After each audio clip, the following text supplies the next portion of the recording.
to the I-80 Club National Fun League Week 10. Josh Peterson and Mike Schaefer of Husker 24/7 Sports. We get together every 3 weeks and we talk about the Dallas Cowboys and the Minnesota Vikings and whatever else tickles our fancy in the NFL over the next 45 minutes. Mike Schaefer, how are you today? I am doing well. How are you, Josh? Well, the Cowboys lost to my least favorite team, and they did so in excruciating fashion. But the positive about it was that it was like very much expected. Riss was telling me yesterday, she's like, I think it's going to be a much closer game than you're thinking. And I'm like, absolutely not. No, it isn't. And we weren't watching together, but she texted me at the end of the first half as Dallas gets another takeaway and they're driving to score. She's like, I told you that this was going to be close. I told you it was going to be close. And then like 2 plays later, Zeke Elliott fumbles into the end zone and the Eagles pull away. So at least it was expected. But man, I mean, you know what it's like. You look forward to football all year, and to have a season that is a throwaway year in early November, like it's brutal. This is my favorite team. This is the team I care about the most. And, you know, I am just like thinking about the draft, and I don't even like the draft. So it's like, that's cool. Well, and then on top of it, it's not like you're one player away from fixing everything either. So it's, No.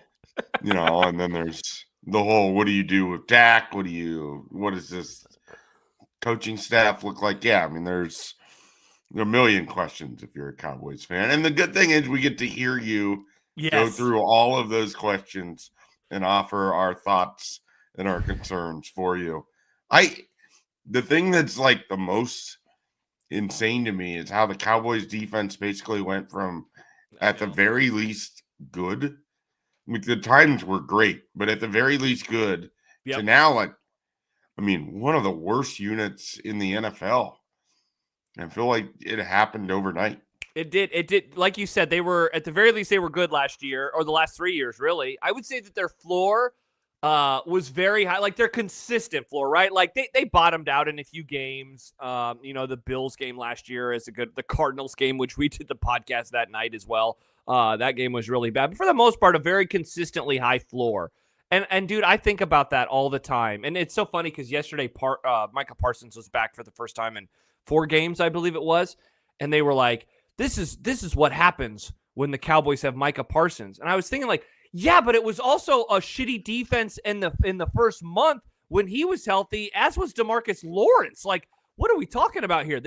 And I remember I talked to you many times in the offseason because the Mike Zimmer edition I thought was really intriguing, really interesting. I was ready to kind of move on from Dan Quinn, right? Like, the playoff game was just so bad, and the busts were always so bad. And it was like, you know, a hard ass like Zimmer blitzes more, gets pressure, maybe doesn't take the ball away as much, but is great on third downs. Like, I was willing to make that trade, and good God. I mean, yesterday, though, even Schaef, they have 5 sacks in the first half. They have two takeaways in the first half, and yet they're still trailing by 8. And so it's like, I mean, it really is a team-wide problem, but the defense being this bad is really, I mean, it's such a bummer because you don't feel like you can ever get off the field. Right. Well, and then, I mean, it's everything with the Cowboys. And obviously Cooper Rush isn't anyone's dream scenario. No. But it is sort of fascinating. Like, you would think that's a team, and maybe this is what Trey Lance was supposed to be, but it's like, this is a team with an older quarterback who's often at least missed a game, if not 2, most years. Yeah. Like, wouldn't you want the Chase Daniel type of backup in that situation? I mean, you want like the veteran, established guy. So if you don't have Dak for a little bit, then you have someone that you feel at least comfortable can provide, you know, a little offense for you. The other problem is even when Dak is in there, the offense is bad. So, yeah, I mean, it's I don't know. Maybe they can draft the Boise State running back. Maybe that's what the Cowboys can do. Since running the football seems to be back in for the NFL. It is, yeah. He comes up. Ashton Genty comes up on. There's one Cowboys pod I listen to, and I would say at least 2 or 3 times a week. He just is mentioned in passing. It's not like let's break him down, but he's mentioned in passing. You say what you did about the backup quarterback, and I do wonder if they are very much resting on their laurels because of what Cooper Rush did 2 years ago. He led them to a 4-1 record. The year before, he played the Vikings, beat the Vikings in that Sunday night game. So, like, he went 5-1 over the course of 2 seasons, and he did a really good job of protecting the football. He made some throws. Like, dude, yesterday, I don't know if you saw the stats from yesterday, Cooper Rush went 13 of 23 for 45 yards. Yeah. 13 of 23. And Trey Lance wasn't much better. He was 4 of 6 for 21 yards. So combined, Dallas throwing the ball went 17 of 29 for 49 yards, 2.3 yards per attempt. Even Marcus Satterfield knows that those are bad numbers. Well, I think it's pretty obvious. Everyone's like, CeeDee Lamb isn't going to beat us deep, so what else can you do? And the answer is nothing. What else can they do? I mean, they're just kind of struggling throughout. Yeah. It sucks. It very much sucks. I'm having a bad time, but I'm trying to tell myself, like, what are the things to enjoy about this NFL season? Because now, after the last few years, man, of like good football, they failed me in the playoffs, but at least good football. Like, I was thinking about it last night. I haven't had a Dallas team like this in a while, where since Bill Parcells got to Dallas about 20 years ago, they're usually like 8-8 or better. And the years when they're not, it's because of injuries. And like, Dak is out and he's going to be out for the rest of the year, assuming that the doctor doesn't tell him what he wants to hear today. But I mean, obviously the issues go beyond a quarterback being hurt. So like, I'm not very good, I guess, with a bad football team. And it's kind of sapped a lot of the joy that I've had for this NFL season. And like, you know that feeling. It blows, man, when you're like, I'll watch, but I'm not listening to as many things as I used to. I'm not reading as much about the NFL as I used to. It saps away a lot of the joy for the sport that I have when your team is just so god awful. Yeah, or you find yourself like attaching to another team slightly, like, oh, I'm going to watch this team play because I enjoy watching them, and it's at least football that I can pay attention to. The trick for me, and we have very interesting similar teams over the last 30 years. Yeah. Where Minnesota is very rarely terrible. Like, I can think of 2 years where they've just been bad, and it ended in Matt Khalil, and I don't remember who the other one was, but they very rarely have like top 5, top 10 picks. So normally they're right in that, like, always good enough to keep you entertained, which is the other thing. I am not like, I like the draft certainly more than you do, but I am not like I have never been I want to just watch my team lose so I can get a better draft pick. I hate that stuff. Like, it just drives me insane. And so I don't really have a lot of experience where it's like, I want to, lose a bunch of games.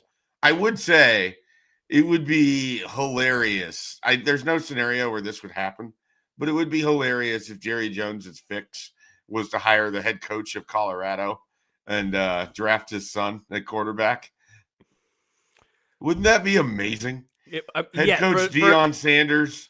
For the content game, it would be very good. Cowboys quarterback Shedeur Sanders. They basically do the LeBron James thing where like Shedeur won't play for anyone that isn't the Cowboys. So he'll like go to Canada instead of playing for anybody in the United States. Alex says it's happening. Jordan says Jared would do that before putting curtains up. Good Lord. There's a lot of people, and most of them are Dallas haters, but there are a few Dallas supporters who are like, I think that is actually going to be the play. I mean, I'd watch it. That would be. Oh, thank you. That would be good. That would make my owner very happy that you would watch it, that you would still pay attention to him. I'd rather have Travis Hunter. I want Travis Hunter. Oh, well. He's awesome. If he's not 1-1, what are we doing here? Like, seriously. I don't know how. First of all, I don't understand. This is a side tangent. I don't understand how anyone else is going to win the Heisman this year, and I'm sure somebody else will. It's him and Genty that are really the guys now that Cam Ward had. I understand his stats won't look as flashy, but he's playing both ways and has been an All-American player. It's like the Shohei Ohtani argument. Yeah. Like, if you can be both the Cy Young and the MVP, you're universally the best player in the sport. Yeah. And that's what Travis Hunter is. So, if he's not one. And who's flirting with the first pick? Who are these teams? Dude, okay. The Giants are one of them. Yeah. So the Cowboys, as bad as they have been, they still have one too many wins to be at the very bottom. Right now, the first overall pick would be the Jags because there are there are 6 2-win teams, including the Giants, the Raiders, the Titans, the Browns, and the Dolphins. And then there are 5 3-win teams, including the Cowboys. But tiebreaker scenarios have the Cowboys outside of the top 10 right now. Wow. So it's bad. They have been so bad. and yet they're still right in the they're So not you in the can mix finish for the with number one like pick. 5 wins and not even end up with a top 10 pick. See, and like, you say what you did about tanking, and I'm with you. Like, I'm not going to root against my team. That said, I don't have to. They're not really good, so it's like, I'm just going to sit there. I rooted for them yesterday, hoping that they win. They won't, and I'm going to do that every week. They're just so bad, man. And their schedule the next few weeks, they have the Texans next Monday, coming off of the tough loss last night. Then they have the Commanders. Then they play the god-awful Giants on Thanksgiving. Apologies to America for that one. But they still have Schaef the Bengals, the Bucks, and then the Eagles and Commanders again in the back half of the schedule. So though they do have the Panthers, so you say what you do about 5 wins. You pick up a win versus the Giants, you pick up a win versus the Panthers, and yeah, you're probably a 5-12 football team, and not number one overall worthy if you win 5 games in 2024, given how bottom heavy the league is this year. Bad. Wild. Bad. Matt, going back to what you said a little bit earlier about rooting against your team, he says, as a Bears fan, or no, sapping the joy. He says, as a Bears fan, that's why I quit watching the NFL for maybe 5 years. You've never done that, right? You've never said, see you later, NFL. I'm done watching for a little bit. No. I mean, like, even when the Vikings are terrible, I just find myself more like, the Thursday night or Sunday night or Monday night game kind of becomes, and I watch those anyways.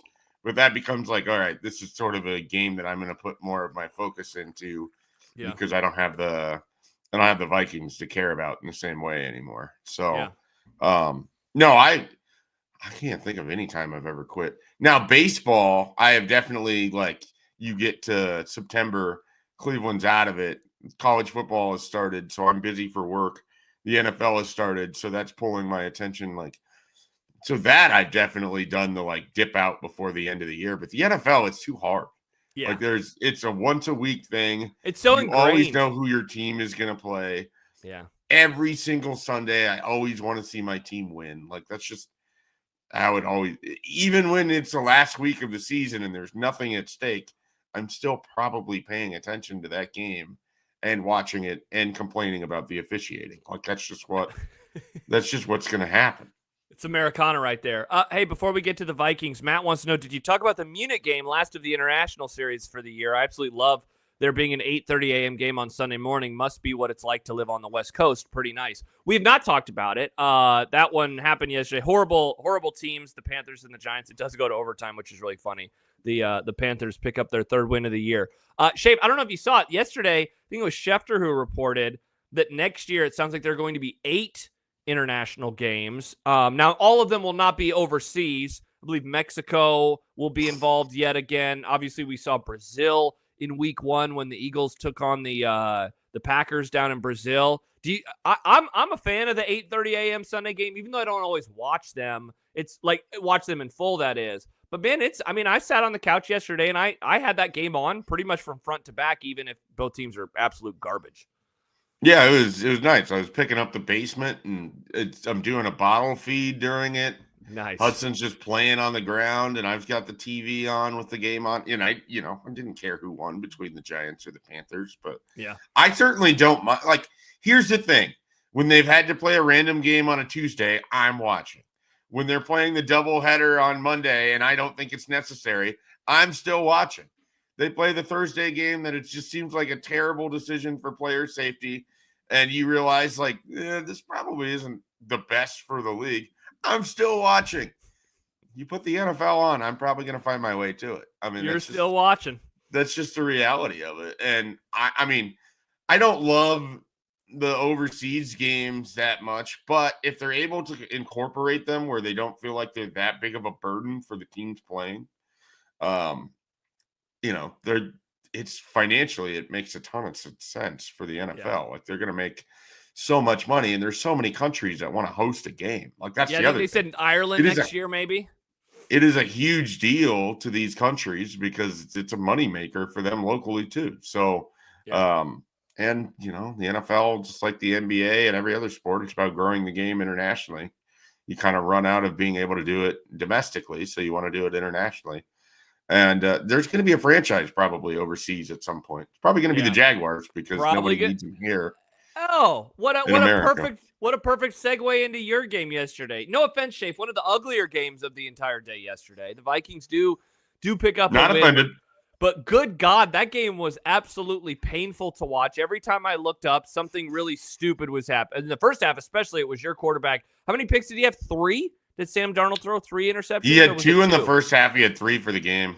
Yeah. He had a 4th interception that was called back because of a penalty. Oh, thank God. Now, when we say interceptions, you have to count the one that somehow the league officially awarded, despite the fact you can see the ball hitting the ground during the replay. Oh, I didn't And see that. They did not overturn it, and it just blows my mind. There was 2, and we'll get into this one later because I want to talk about the Steelers Commanders.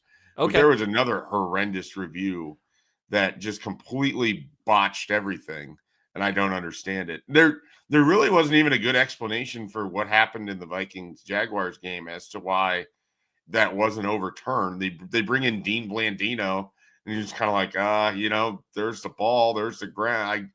I guess they're saying his elbow's close, It's like, okay, cool. Thanks, Dean.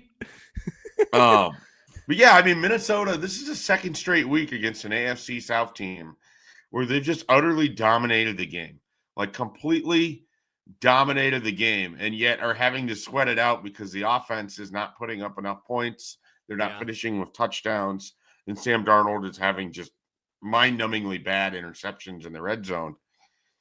It is. You all right? It's hard to talk about, clearly. Give me a second here. Yeah. While you do that, I'll mention that the Vikings had 402 yards of total offense to only 143 for the Jaguars. So, as you said, dominated on the stat sheet. Certainly, they were just unable to finish drives. Yeah, and I mean their defense. I mean, they ran more plays inside the Jaguars 30 than the Jaguars ran in the entire game. Like, that is a statistic that exists in 2024. Yeah. And so, I mean, it's one of those where it's like, okay, if things go a little bit better, they win this game 35-7. Like, it's just not a, it's not a big, it doesn't have to be a big, massive concern because you got the win. The problem is your quarterback didn't play really well, but then you look around like, I mean, the best team in the NFC, the Lions, your quarterback and Jared Goff, 5 picks, horrific game. Yeah. They still ended up winning because you could hit long field goals. And as I had texted you during halftime of that game, it felt like the Lions were going to come back. There's something about the Texans that felt unsustainable, and that more or less played out the way that it did.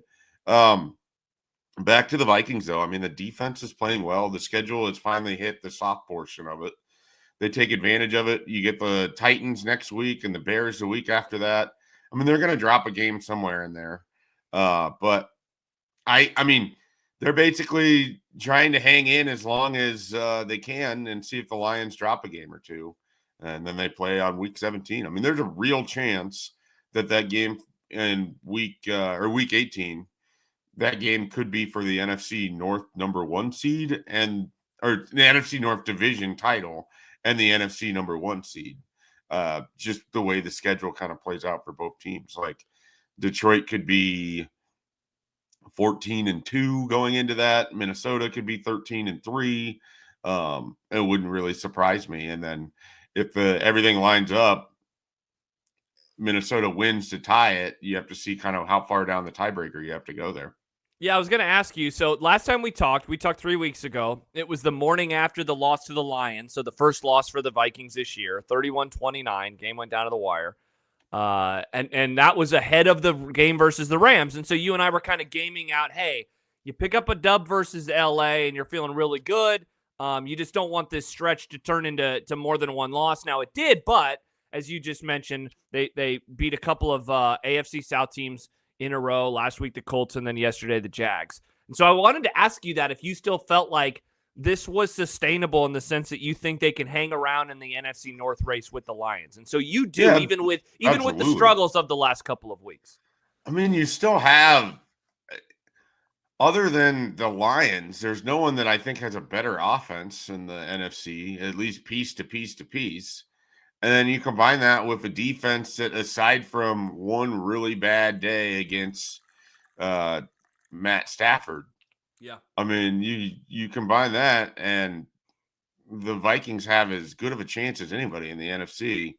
And the Lions, I mean, they lost that game on a last-second field goal. Like, it was a well-played game where it came down to who had the ball in the final, the final little bit of time. So I think it's really sustainable for Minnesota, in part because I don't think there's a lot of good NFC teams. And so, they're going to be able to stand out because of it. And I think that defense is sustainably good. I mean, as long as some key pieces to it stay healthy, you've got veterans in the secondary. They've got veterans at linebacker. You're getting the most pressure in the NFL, the most quarterback hits. I don't know if they have the most sacks, but I think they're like second in that regard. Like, they're just overwhelming quarterbacks and forcing them into dumb throws. They, I think, lead the league. And at one point, they were leading the league in takeaways. And there's nothing about the defense that's like smoke and mirrors. Yeah. I mean, the only game that the defense has had that's been truly bad was a short week game against the Rams where they got both Cooper Kupp and Puka Nacua back, and they didn't get any pressure that game. That's the one game where they didn't blitz. They tried to stay back, and they let Stafford have a bunch of time. They couldn't get off the field. They weren't helped out. Every break kind of went against them in that game. And it was a short week game, so it's hard for me to be in too a travel week. It was on the road. Yeah. It was in LA. You're coming off of playing the Lions in a close loss. I mean, it was just a recipe for a bad night, and it was. Yeah, for sure. Looking ahead at the schedule. So you mentioned the Lions. The week before that Sunday is Green Bay. Honestly, if I were to say, hey, who's the toughest team before you get to the Green Bay Detroit finish, I think it's Arizona. With how they're playing right now. And that game is the first day of December. So that's just a few weeks away before that Tennessee and Chicago. That would be the game that I would wonder if you're talking about them, potentially playing for a 1 seed in week 18 versus, just playing for wild card seeding. I would probably point to that game as the one that will ultimately, that's the swing game. If they win that game, they're very much in the mix. If they lose that game, I would probably plan on, playing for are they playing for the 5 seed or are they playing for the 6 seed? Obviously, depending on what else is happening. But I really like the Cardinals. I think that they have been, I thought that they would be in the mix for the playoffs. And yet, man, they're even better than I think that they are. They have absolutely dominated in the last 2 weeks. They've now won 4 in a row, going back to that goofy Monday night game against the Chargers. And their schedule is fairly manageable in the back half, too. I guess depending on how you view Seattle, because they play Seattle 2 times in the next 3 weeks. Or 2 times in the next 3 games, rather, because they're off this next week. So that will tell a story. But I think that they've been really impressive. So I think that game maybe decides how good the Vikings can be. If they get out of there with a win, I think that you're very much in the mix. If not, I think it's going to be hard. But I do know that like Darnold, like we've talked about it off air. Like, hey, why are the Vikings viewed one way by the collective versus other teams? And I think the rose. What's the phrase with the rose? It's lost its bloom a little bit with Darnold. Mm-hmm. Your defense is awesome, and obviously you have among the best skill guys in the NFL. But there are definitely times where I'm like, oh, that's right. That's why he has now become a journeyman quarterback at this point in time. Yeah, I mean, you're going to have to hope that you can avoid just multiple of those moments in one of those key games. Like you can probably afford one, especially if your defense is playing well. Yeah, the Cardinals are a really interesting team. But they're doing the trick that, teams that are the 4th team the year before they get that schedule, you have to take advantage of your bad teams. I mean, here's their wins. This is who the Cardinals have beat. They beat the Rams 41-10. I think no Puka Nacua, but I'm pretty sure they had Cooper Kupp at least. Yeah. So it's a decent win. Yeah, they beat the 49ers when everybody but Brock Purdy was basically out at the beginning of October. Yep. In there, they lost to the Lions, the Commanders, the Bills, the Packers. Gave up 42, 34, 34. And then it gets a little better because that 17-15 game, Cardinals-Chargers, which I did not watch much of. That was the ESPN Plus games. Yep. Yeah. Yep. And then they should have lost to the Dolphins, but they came back and they won that. And then they smoked the Bears and the Jets. Like, their best win is either that 49ers one that they won 24-23 or an early season Rams one. Like I will be fascinated what it's like when they play the better version of the Rams or the better version of the 49ers. Coming up here soon. But it's, they're a team that's clearly capable of putting up points. I think Kyler Murray's playing really good football. Yeah. Kyler Murray's playing his best football since 2021 when they got off to an 8-0 start. The new Call of Duty's already out. Those jokes can't even be made anymore. Yeah, Nick Grimm tries to make them every week in predictions, Grim is still making those jokes, and every week the Cardinals keep winning games. Ooh, So yeah, he must. what The is work-life balance is really going well. I would say, hey, to answer the question, what's their best win? I would probably say it's the 49ers one, mainly because they came back in that game. Like that was a game that they were trailing by double digits, if I remember right, like Yeah, late. they scored 11 in the fourth to win it. Yeah, so I would probably go with that one. But you're right. Like so the Rams game will be in LA because the first one was in Arizona. The 49ers game though will be in Arizona because that one that they won was on the road. And then they have the two Seahawks games as well. They're really, really interesting. I mean, in a conference is every week now we're all doing this. Who is the second best team in the NFC? I don't think it's going to be the Cardinals, but I mean it's probably the Eagles, right? Are the Eagles the second best team in the NFC? Like, are they definitively there, or would you go with somebody else? I I mean, know you I wanted would to go talk with Commanders, Steelers. I would go with the Vikings over the Eagles, but that's just Yeah. me. Like I mean, head to head, I would love an opportunity for Minnesota's Brian Flores to just make Jalen Hurts' life hell. I don't think he can Yeah. process fast enough.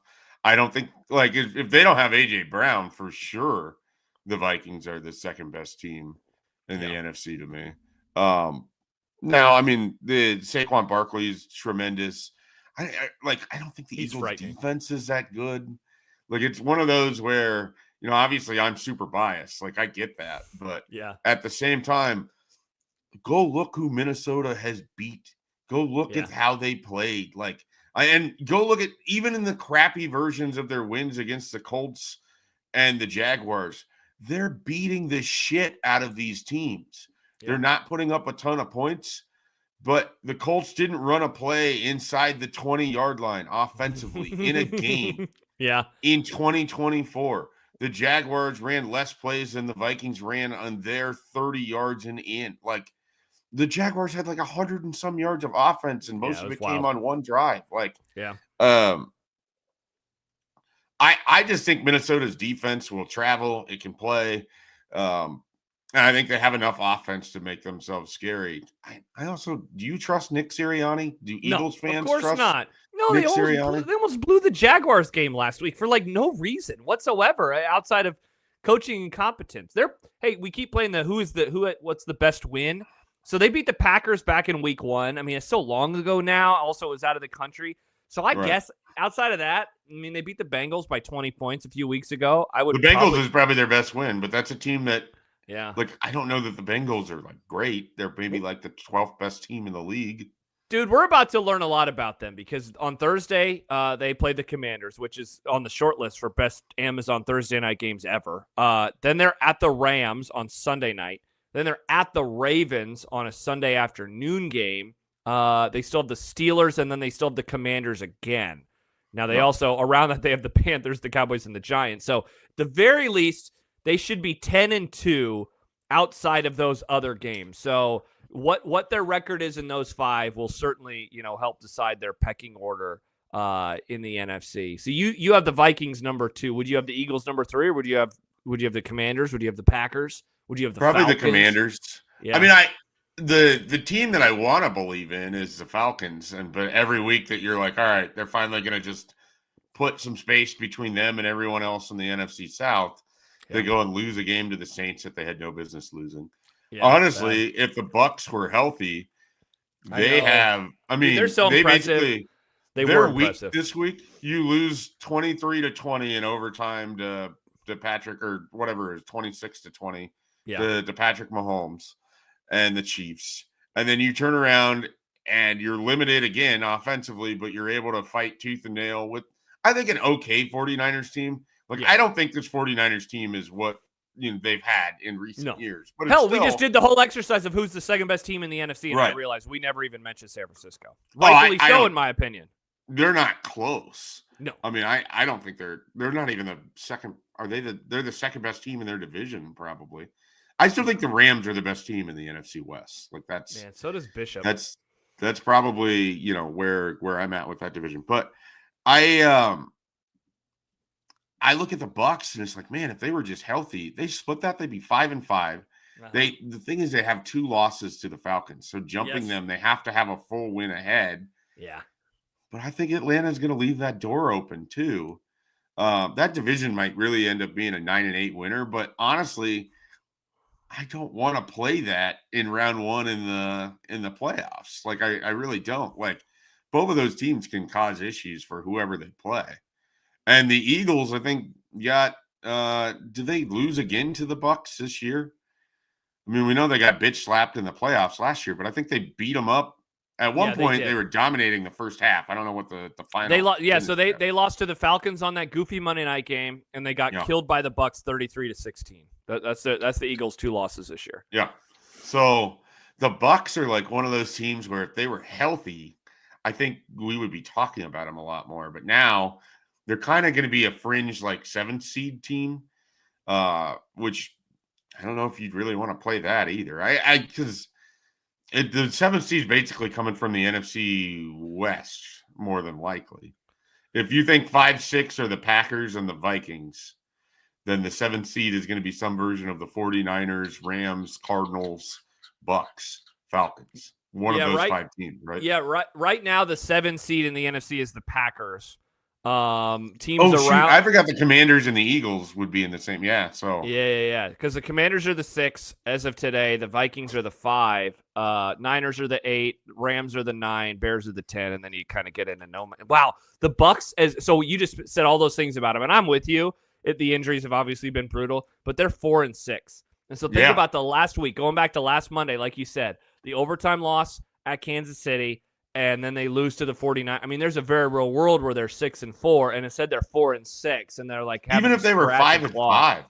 If you look seriously. at the schedule they have remaining, like they have a very soft finish.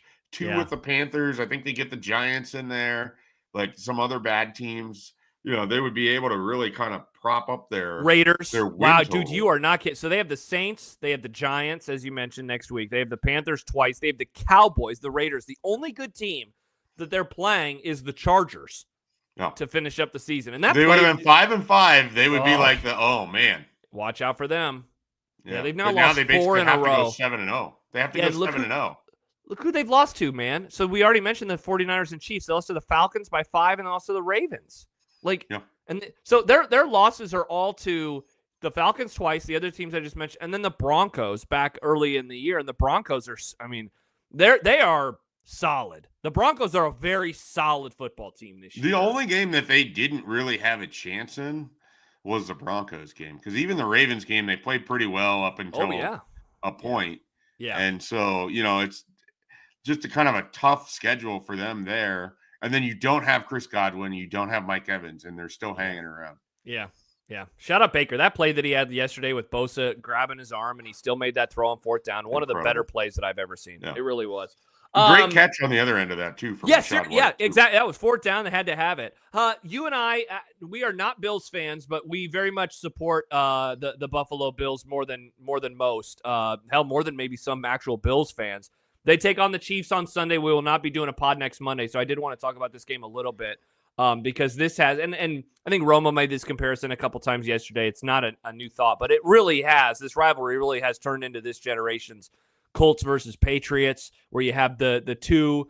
I mean, if they're maybe not 1 and 2 in terms of best quarterbacks in the league, but at the very least they are 2 of the top 3. And so then I'm trying to figure out who would have been the 3rd quarterback in that era. Maybe Roethlisberger or Aaron Rodgers or Drew Brees, I guess, depending on the season. Rivers, Phil Rivers, yeah, for sure. And so we get that Sunday. This one is in Buffalo. We know the playoff success that the Chiefs have had in this rivalry. The Bills, though, I think they've won 3 in a row in the regular season. They've had quite a bit of success versus the Chiefs. Kansas City still undefeated, obviously finding a way to win in all of these games. Yesterday, I thought, wow, they're going to lose before Buffalo. That's pretty surprising. I thought that they would pull out a close one, and then they do end up pulling out a close one. I imagine that you like the Bills this week versus Kansas City. How are you viewing this matchup almost a week out? Yeah, I mean, it's just going to be, can the Bills do enough to mitigate Steve Spagnuolo? I mean, Steve Spagnuolo and the Chiefs defense have basically saved. I mean, they've made them stay as a contender. Like, they're undefeated, but Would you put the Chiefs as the best team in the league? I don't think that you would. Absolutely not. No. I feel like I would take a couple teams over them, and I understand that they haven't lost yet, but it's the same argument as the year ago when it was like the Chiefs were the 3 seed, or you're like, well, they're still the most dangerous team out there. Yep. So it's just the opposite end of it right now. They're not playing that well. Like every time you watch their game, everything looks difficult for them, but here they're going to get Isaiah Pacheco back. I think, DeAndre Hopkins, the longer it goes, the more they're going to find different ways to utilize him. They're getting the ball downfield a little bit more. Travis Kelce is, after his first 4 weeks off, he is playing a whole lot better. Yeah. Yeah. So they're probably like navigating the portion of the schedule where it's been difficult. And then they're going to hit December and they're just going to be peaking at the right time, which makes them incredibly dangerous. And that defense is legit. I mean, it's really, really good. Defense is awesome. Every week they are challenging teams and making it hard to score points. And I mean, I think that always travels in January, and so they're going to be dangerous again. That being said, I wouldn't be shocked at all if the Bills won this game. I mean, the Bills have 2 losses. Trying to think, one of them was to Houston on a day where they made some really dumb decisions by their own goal line right at the end of that game. And then the Ravens game. And then So, and then they got smoked by the Ravens, which there's no shame in that because that's just kind of what happens for teams for the most part. Yeah. Or, the Ravens build a big lead and then have to hold on at the end, I guess is more accurate. But I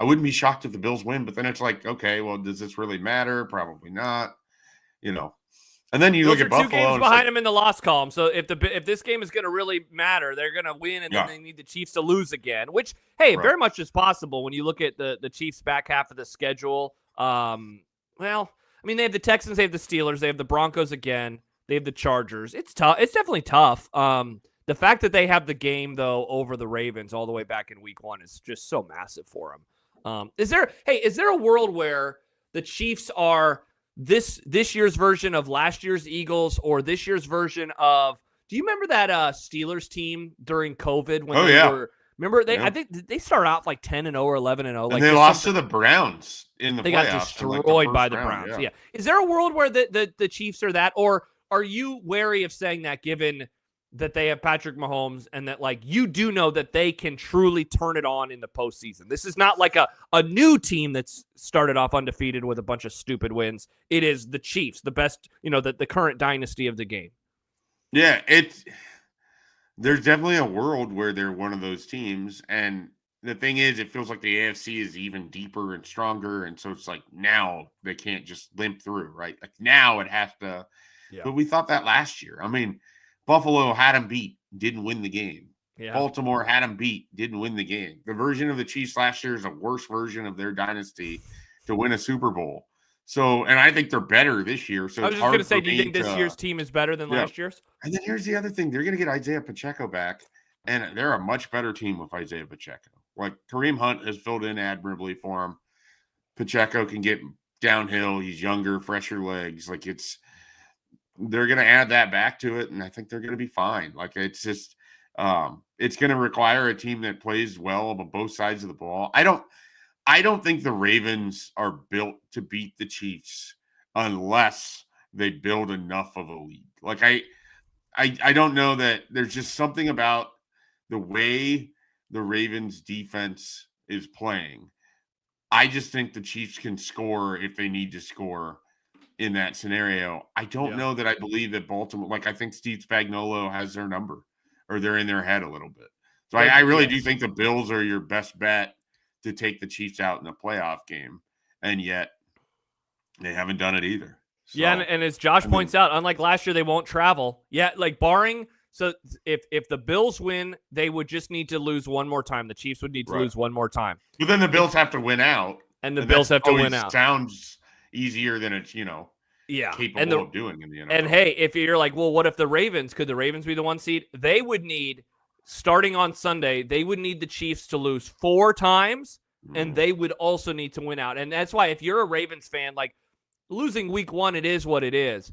They got to be kicking themselves for the Raiders loss and the Browns loss, because those losses are what is keeping them from really being in the conversation for for a 1 seed, or at the very least being a higher seed than the Chiefs. They would need the Chiefs to completely melt down in the last 2 months. And look, again, they're playing with fire right now. Maybe that's possible. I don't think it is. I don't think the Chiefs are going to lose 4 games over the next 2 months. But that's what the Ravens would have to hope for. The Bills, they have a goofy loss in there, but they don't have 2 of them, and right now they only have 2 total losses. And so that's kind of where the AFC is at this point in time. It's wild how we've gotten to November, and dude, if Kansas City wins on Sunday, it's a wrap in terms of the 1 seed. I mean, there's no one else that's good. I mean, I guess the Steelers are theoretically in the mix, but I'm still not going to buy into them, even though, and maybe I should. They get a really nice win yesterday versus Washington, but I'm not going to buy into them being a potential 1 seed in the AFC.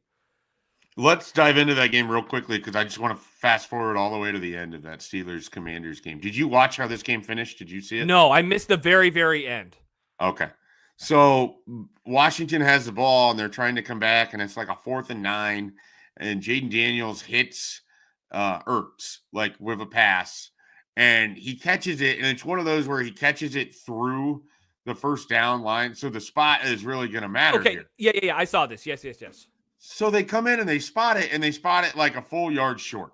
Yes. And they go to the replay, and you're like, all right, they have to move the ball. Like, there's no way they got this spot correct, because you can see where the ball is, where his knee is, and it's a full yard in front of where they mark the ball down. And they come back with a call stand, and I don't understand how that's even possible, because you can see, you don't have to know anything about the NFL. You can just say the ball is here and the spot is a full yard off. They got it wrong. Even if you don't think that it's going to be enough for the first down, you still have to correctly spot that ball to then measure it out, right? Why do we have replay if you're not going to make that change in that moment? You're off by an entire yard and everyone can see it. Yeah. So it just blows my mind that you have replay. You have the eye in the sky. We have all of these things. Yeah. And yet a game can still come down to a guy being like, well, it looked like he went down here in the heat of the moment. And we know that that's not true, but we're just going to leave it that way anyways. I do think he was short. When he totally gathered the ball, I thought that he was a half yard short, but I definitely did not think he was a full yard short. Yeah. As they're showing the replay, I was I just don't know if he got there. Well, then to me, it's okay, you have to put the ball to where you think he got at least, and then you measure that out and you see what it is. And to not even do that seems like a massive failure of your system. And then kudos to the Steelers. Everyone knows that you're trying to draw them off sides, and you get unreal. Come on. What are you doing, Washington? In that exact moment, that poor rookie. It's a great win. I mean, honestly, one of the better wins for probably Mike Tomlin in a while. It's not that they've been bad. It's just they beat the teams they're supposed to beat, or you take advantage of a matchup on the schedule. And this felt to me, they proved that they deserve to be talked about among the better teams in the AFC with that win on Sunday. Yeah, that was they're still a drop down. They're in the Houston tier. Yes. They're not in the big 3 tier. Yeah. But they're at least in the conversation. Yeah, I would agree with. I think that's a good way to describe it. After they've gotten a lot of wins this year versus teams that I don't think are very good. They still haven't played any of the teams from the North, and so when they start playing those teams, I think it's going to turn sour on them a little bit. But that was definitely a very impressive win. And I'm surprised how Russell Wilson's playing too, man. I did not really see this coming, and I thought in a way that the Justin Fields benching was going to end up working against them. Skurzo4 writes, show has turned into a Vikings pod. I feel like this was a lot more other NFL stuff today than it was the Vikings. We didn't really talk a lot of Vikings today. No, we didn't, and thankfully we didn't talk a whole lot of Cowboys. Thanks to everybody for joining us a little earlier in the last-second notice. We very much appreciate it. We'll be back in 3 weeks yet again, and Schaef, I believe, if I do my math right, that means we will be back in, the first Monday of December. Yep, so December 2. Wow. We will be Maybe I'll even say something about signing day, because that's 2 days later. Oh, God. Are you sure? Are you going to be able to join us on December we'll be fine. 2nd? Okay, perfect.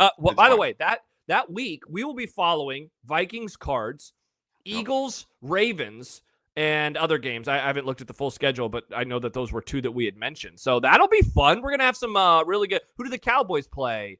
Oh, that's after Thanksgiving. Cool. They play the Giants. Good God. Oh, wow. 49ers Bills on Sunday night. Dude, we're going to have some fun stuff to talk about. Awesome. So we'll see everybody in 3 weeks. We appreciate everyone for joining us here on the ID Club YouTube channel. Like and subscribe. Schaefer, I forgot to hit the cool little like and subscribe button for everybody. But like, subscribe, and turn on those notifications so you get notification every time that we go live. We'll be doing a live show tomorrow just for our patrons at patreon.com/ID Club. Jack and I will about 8:30ish. But Schaef, after Nebraska ball on Wednesday night at about 9:30, reacting to Nebraska's 3rd game of the season, live for free on YouTube. How neat is that? That's pretty neat. That's pretty neat. I'll be at the game. You'll be at the game. Be there. I'll be at the St. Mary's game. Maybe I'll just try to nice, dive into the post game coverage. Offer my my analysis. Bigelow will be there. Hop in behind him and just yell into his microphone. That would be I might do that.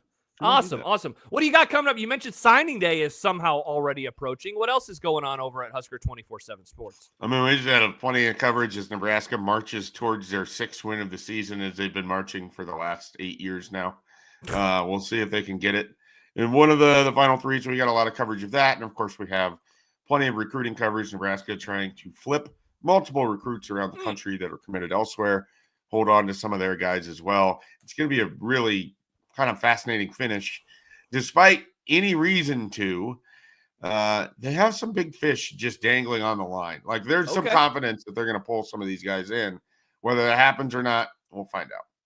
All right, awesome. So go subscribe to Husker 24/7 Sports. Also, check out the pods that they do. The Hypecast will be back this week, which is awesome. It is must listen to for me every single week ahead of the Nebraska game. All right, Schaef. We'll see where the Cowboys are at in 3 weeks. I assume your Vikings will very much be in the thick of it, though, for the NFC. So, well, if they're not, they've got losses to the Bears, Titans, and Colts, or Cardinals along the way. So, well, at least one of those teams is good. All right, he is Mike Schaefer of Husker 24/7 Sports. I'm Josh Peterson. Again, thank you for joining us today in the ID Club YouTube channel. Like and subscribe. Jack and I tomorrow for patrons only after Nebraska ball on Wednesday. Nebraska ball brunch show on Friday. We have so much to come later this week. For Schaefer, I'm Josh. Thank you for joining us today inside of the I-80 Club.